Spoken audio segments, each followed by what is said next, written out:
was giving a talk on Ibn Arabi's interpretation of Futuwwa, which occurs in a context in the 13th century where Sufis were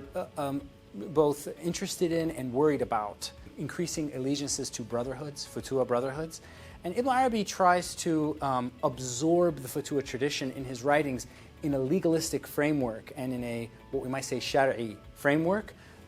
despite some of the history of Futuwwa as being associated with antinomianism, at least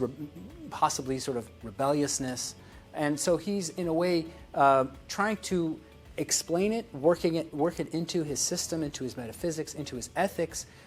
while at the same time making it completely, how shall we say, Sufi, you know, something that works that would work for people on the path, or it would seem for those who might not want to progress along the path completely, but still benefit from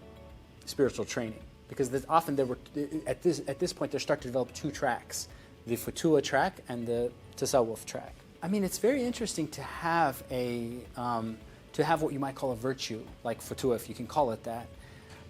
that encapsulates other virtues, but at the same time describes a fata, a young man.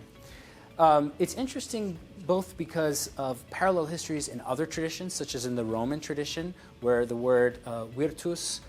from which we get virtue, comes from vir, meaning man, and in its initial stages has to do with a warrior, a kind of warrior virtue, but progresses into a more urban kind of self-restraint virtue. And you get some of that with Futuwwa. It's associated with masculinity, being a young man, protecting women's chastity, being honest, courageous. It's, in a way, it describes all of the best qualities of what one would expect in a man, in some senses, as opposed to a woman. It's not to say that a woman can't have Futuwwa, but that simply in terms of language and in the way that this virtue was received, it is something specific to men. And this makes it interesting